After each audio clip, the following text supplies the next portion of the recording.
Hi, I'm Jim Gordon. I'm Lita Leapin. And welcome to another edition of Our City Tonight. And hello from Newport Village in Port Moody. What we're doing out here? Well, after the title sequence, we'll tell you why we're in Newport Village. But first, watch this.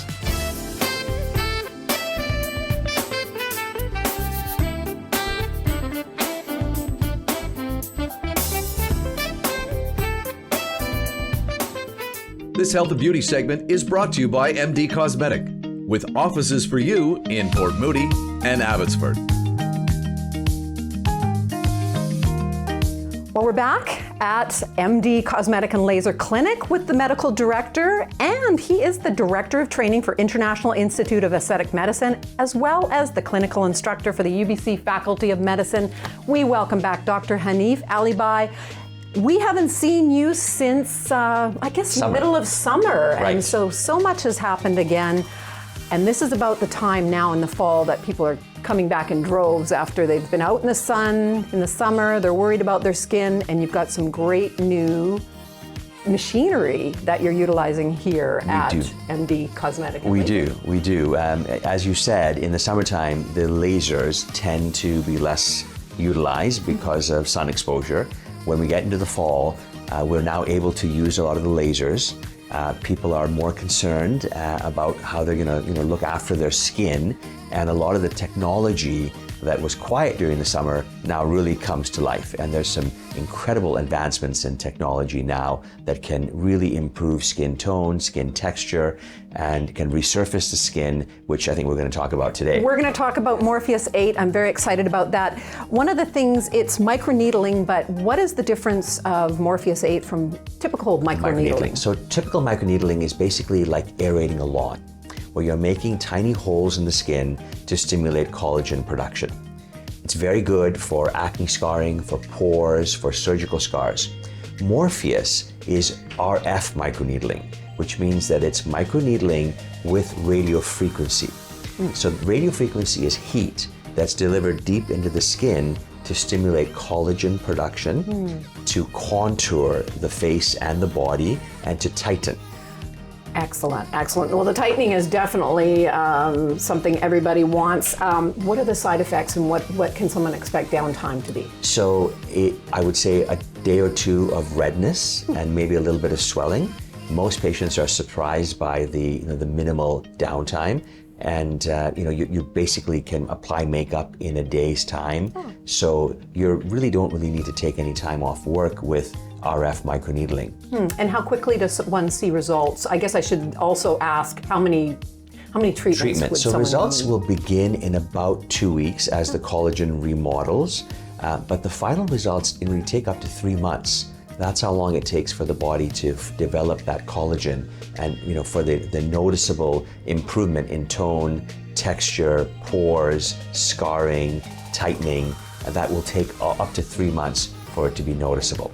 We do recommend 3 treatments, typically, spaced about a month apart. Sometimes people recommend, depending on the severity of the scars or the laxity, we might recommend 6 treatments, also spaced 1 month apart. And we always get questions like this: how long will it last? As well as how many treatments? You have already brought that up. You need about 3. 3 treatments is what we typically recommend. The question about how long does it last is a very good question. And Morpheus is probably the best non-surgical rejuvenation technology available today because of the minimal downtime, because of the excellent results. But it doesn't stop you from aging. We haven't figured that out yet. No. Okay. So you're still going to continue to lose collagen, and you're going to continue to lose elasticity and tone. So it's difficult to say how long it'll last. It also depends on how you look after yourself in terms of diet and exercise and sun avoidance. But typically, we'll say you're looking at about a 3 to 5 year, time horizon, before which you would need subsequent treatments. Perfect. Yeah. Well, also want to just quickly mention as we wrap up that this treatment can be used on many, many different body parts. And we're going to be coming back later on in the show with Dr. Alibai to talk about some other great treatments, especially as we're moving into the winter months, as people are going to be wanting to go on exotic holidays, right? Putting the bikini back down. We're going to talk about some more treatments that are available here at MD Cosmetic and Laser. Excellent.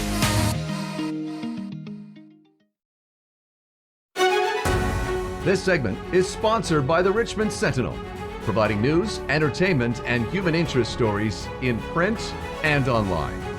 Our next guest, it's a great thrill and honor for me to have this man on. In my eyes, he is a legend, and he's part of the uniqueness of a father-son legendary team. I'm talking about George Stevens Jr. His new book is called My Place in the Sun, Life in the Golden Age of Hollywood and Washington. Mr. Stevens, it is a pleasure to welcome you to our show. And I'm so happy to be with you. George, there's so much to cover in this. Your father, his life, your life. I got to say right off the bat, though, I was about 10 pages into this book of yours when you really lay out your family history in terms of the theater and entertainment. You're talking 5 generations with the Stevens family in this business. Yes. Isn't that amazing? Truly, what your grandmother did. You've got 2 grandmothers that both worked, your grandfather. I'm going to start with your dad because he is personally one of my favorite directors of movies of the 20th century. We're talking about George Stevens Sr., made one of my favorite westerns, Shane, Place in the Sun. We've got Anne Frank. The More the Merrier, another personal favorite of mine because I love Joel McCrea. Talk about growing up in that period. Swing time, and yeah. And he gets his big break working with Laurel and Hardy. Am I correct? He did. He was their cameraman when he was 23 years old. Incredible. Talk about growing up in that era of the golden era of Hollywood, George. Well, I grew up in North Hollywood, a little kind of village. Not far from Hollywood Boulevard. I was born in the Hollywood Hospital. And my father was a young director, and we lived, a family named Crosby with 5 sons lived on the next corner. And Al Jolson and Ruby Keeler lived on another block. But it was more of a normal kind of neighborhood. So I wasn't totally invested in the Hollywood scene, but when I graduated, my first job after I graduated from high school, I didn't have a job. My father gave me an assignment, 2 tasks. One, to read and outline Theodore Dreiser's An American Tragedy, listing every scene and character in 2 parts in a notebook, for he was about to make A Place in the Sun from that novel. And the other was to read the books and things that came from Paramount that he might consider for screenplays. And I read a lot of treacly love novels that didn't do much for me. But one afternoon I picked up a small book and read it in the afternoon and went to see my father that night, and he was in bed reading. And I said, Dad, this is really a good story. I think you ought to read it. And he said, well, why don't you tell me the story? So I found myself walking around my father's bed, trying to reconstruct from my memory of the afternoon, Jack Schaefer's Shane. And I told him the story, and that would be his next picture. And that would be my first job on location on a major movie. And George, I tell you what, one of the great takeaways from your book that I really enjoyed was just the great relationship you had with your father. You read so many biographies where you see great artists, not great human being, but I love the way your father just brought you into these classic movies he was making. You mentioned A Place in the Sun, Shane. You go over to Europe to do second camera work on Diary of Anne Frank. And your dad is so supportive. I was really touched by how he brought you in. And then you're within, it seems like only a year or 2, you're directing TV yourself. And it was just a beautiful part of the book, the relationship between you and your father. Oh, I'm so glad you found that interesting, because he was a great father. And there came a time when, and I, as you described, I've been directing Peter Gunn and Alfred Hitchcock, really top series. And I'd worked with him and become his associate producer on The Diary of Anne Frank. And we were about to make the greatest story ever told. And I had a tremendous change of direction. And Edward R. Murrow had come to work for President Kennedy as head of the United States Information Agency, telling America's story abroad. And we met. And Murrow asked me to come to Washington at age 29 and run the motion picture division of USIA. And I was so flattered and moved to be in his presence. I had admired him as this great broadcaster during the war and the way he fought McCarthyism at CBS. But I told him, I said, I'm now my father's partner and we're making this movie and I can't do it as much as I'd love to. And it was a couple of days later, we were at the studio, Dad and I, we were walking to lunch and we hadn't discussed this. And I told him about it. And I'll never forget, he stopped walking and he looked at me and he said, I think you may have to do it. And, you know, he had served in the Army in combat during World War II. And he both saw this as an opportunity for me to get perhaps out from under his shadow, if that would be it. And it was such an act of generosity because it made his life much more difficult, but it opened up a whole new avenue in life for me.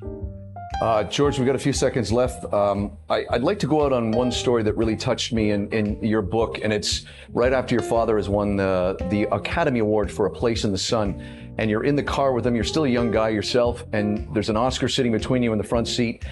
Tell our viewers about the story your dad told you about that film in the pre-DVD, pre-VHS, pre-streaming era, about his work in that movie. Here we've been, you know, this tremendously exciting thing. I was about 17 and my father goes up and accepts the Oscar and we're coming home. He's driving the car and the Oscar's on the seat between us. And he looked over at me and he said about A Place in the Sun, which starred Montgomery Clift and Elizabeth Taylor and won the Oscar. He said, you know, he said, we'll have a better idea of what kind of a film this is in about 25 years. But he was talking about the test of time. And of course, he had no way of knowing that the young fellow sitting on his right would one day be the founder of the American Film Institute, where the idea of the test of time was kind of cemented in American history, preserving the great films. So I'm glad you appreciate that story. I think, sir, not to project my life onto your life, but I think because I'm very close with my father that I appreciate and so value that kind of closeness. And to see your dad with the legendary status, he's on the Mount Rushmore of Hollywood directors as far as I'm concerned. To see the way he was so welcoming with you really, really touched me. And I thank you again for this book. If you are a fan of Hollywood and Washington in the 20th century, check out My Place in the Sun, Life in the Golden Age of Hollywood and Washington. George Stevens Jr., thank you. I wish we had more time. I appreciate you spending this time with me. It's been a great thrill. As I said, I'm a big fan of yours and a very big fan of your father. And to our viewers out there, go explore the work of George Stevens. You will not be disappointed. George, thank you for your time on Our City Tonight. So enjoyed it. Thanks so much. Thank you, sir.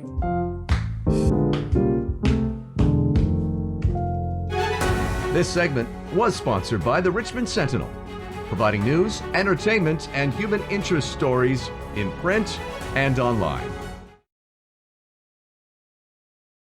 This act of kindness segment is sponsored by the folks at the Creek House in the heart of Granville Island. They encourage you to open up your heart and reach out and help someone in need. Well, now joining us, we have Shira Morgan's mother, Tracy Dungate. Thank you for joining us on Our City Tonight. What an incredibly moving story you have to share with us today. Thank you. Thank you for having me. Oh, Appreciate absolutely a pleasure. The acts of kindness. This couldn't be more kind than bringing life to other people through such terrible circumstances that can be really turned around. Tell us a bit of the story and how this happened. In October of 2019, my oldest daughter, Shira, at the age of 36, suffered a brain aneurysm. So we knew fairly soon that it was not going to be the outcome that we were looking for. About 5 days later, we were given the news that her brain activity was not compatible with life. So we were given the choice to either take her off life support or wait and do organ donation. organ donation was incredibly important to Shira. And so that's what we chose to do. Now, organ donation, you instilled this in your children at a very early age. You know, let's talk about that briefly as well, and then talk about the goodness that came from this excruciating incident for the family. I started volunteering with back when they were called the Red Cross, blood donor clinics, when the kids were really little. And that's when I learned about organ donation myself. So as young children, they were signed up to be organ donors, as well as my husband and myself. When they reached legal age, it was up to them. And it was one of the first things Shira did. When each of her kids were born, they were signed up immediately. So we knew it was something that was very important to her. So we had to put our own feelings aside and honor her wishes, as hard as it was to wait those few days. Yeah. And her organs brought life to how many people? 5. 5 people. Great. Tell us how that went, and what did that look like? So October 28th in the morning, she had her final CT, and they decided that there was enough lack of brain activity to legally be able to harvest her organs. So that night we walked her down the hall to the OR. She donated her lungs, her liver, kidneys, and her heart. About 1:30 in the morning, we got a call from the BC Transplant Society saying that all 5 operations were successful, which was, I mean, we were happy about that because it's what she wanted, but it also gave us a real sense of finality.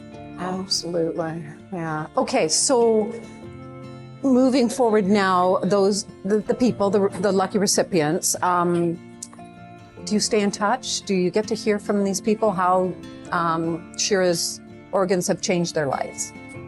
Yes. The BC Transplant Society has to be confidential for the first year.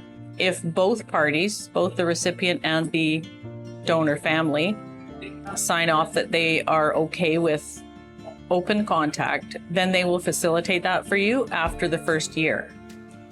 Before then, any correspondence from the recipients is anonymous. So we have received correspondence from the lung recipient who got to see her daughter graduate, from the heart recipient who gets to play with her grandchildren and go on big long hikes that I probably couldn't even do myself at this point. We heard from one of the kidney recipients, but it was very brief, but we were just happy to know that he was doing well. Wow, wonderful. Now you started, as we wrap up here, you started a Facebook page to encourage people to donate, but that was during Shira's illness, just to communicate with everybody. What a great idea. And you said a lot of people let you know that they would love to, because you shared that story, they would love to be a part of that if something like that happened to them. That's right. So I believe we provided a link. My memory's not so great, but we did get messages back from a lot of people just simply saying, done, which was really heartwarming because as hard as it was for us, we know that it made so many people ecstatic. Oh, well, your whole family, I know you have a great community. The children are with their father and they're with their grandparents as well. Thank you for sharing a very, very tough story. And obviously Shira lives on in all these people that are so, well, their lives have completely changed due to an absolute act of kindness from Shira and your family. Mostly from Shira. Thank you, Tracy. Thank you. This Act of Kindness segment was sponsored by the folks at the Creek House in the heart of Granville Island. They encourage you to open up your heart and reach out and help someone in need.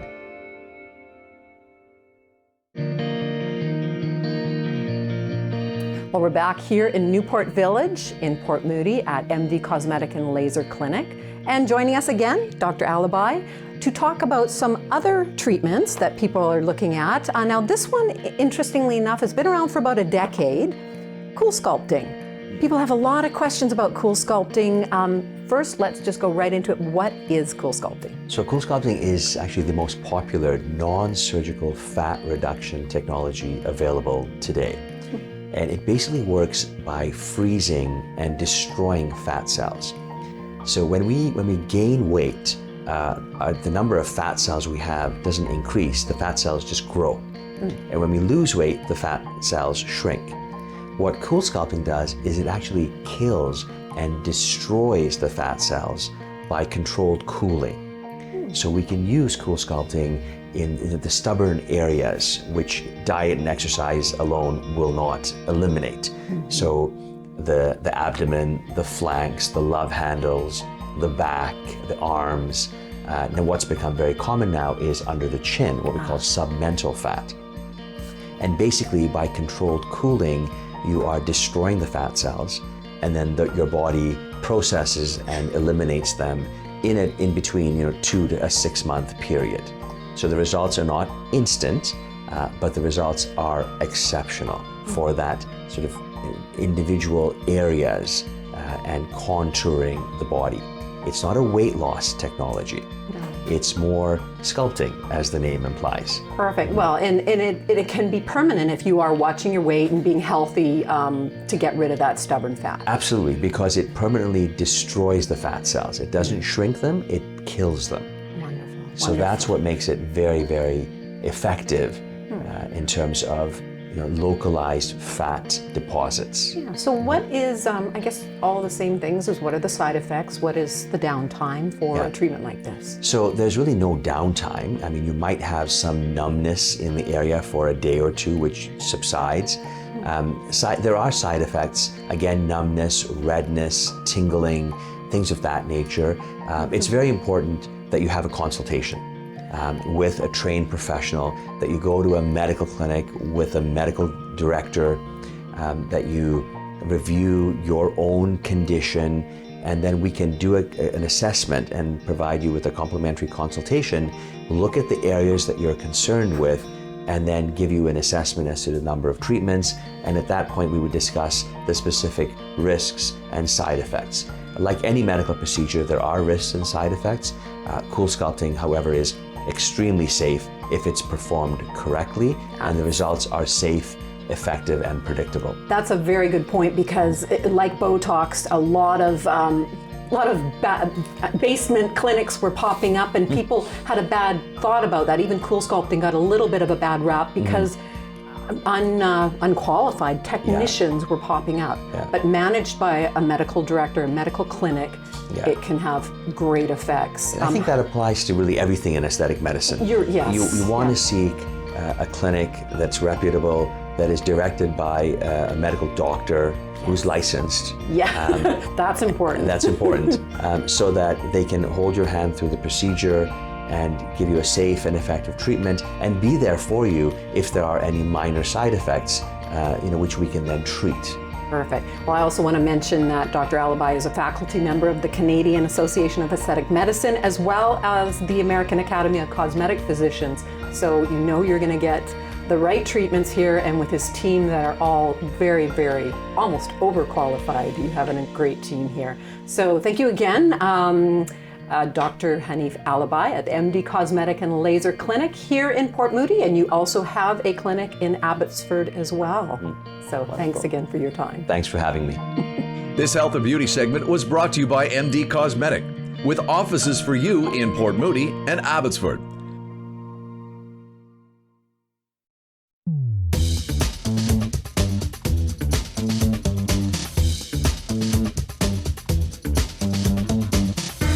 Well, still at Hydra, but for the first time since we've been here over a year, Lita, we are downstairs at the brand new wine bar, which just relaunched a few weeks back. Yes, very exciting. You guys are always moving and shaking and doing things new and different, and something different all the time. Keeping it fresh. Now, speaking of keeping it fresh, tell us what the whole concept of the wine bar is.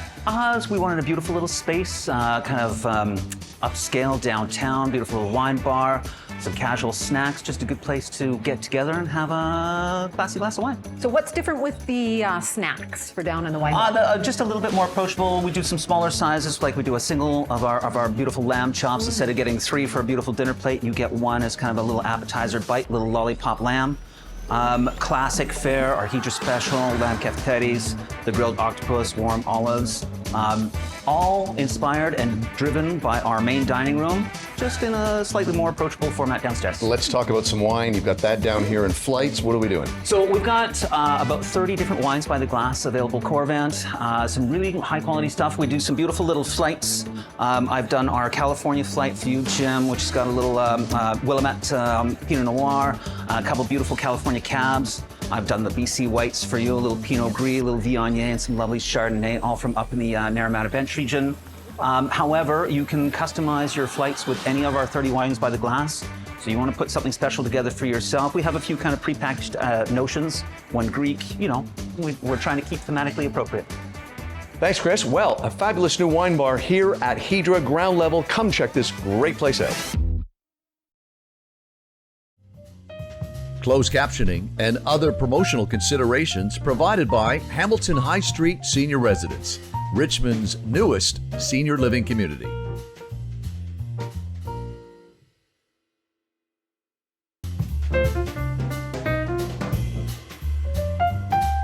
Well, from the wine bar with Chris, we're back up here in the Cabana Lounge to end the show. Lita, before we do that, we should remind you to check out the latest edition of Iconic Concierge magazine, where you can see one of the print versions of Our City Tonight. The magazine is available now, but Lita, before we go as well, you have something you want to say. Yeah, I just want to dedicate this episode to my late father. And Mark, our wonderful producer, has put together a nice little tribute to my dad.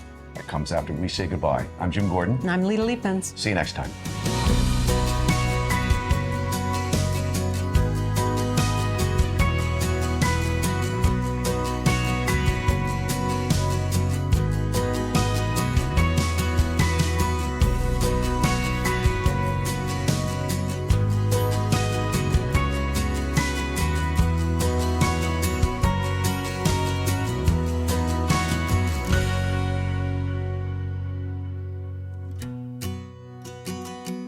Don't forget to check out past episodes and individual interviews, all on the Our City Tonight YouTube channel.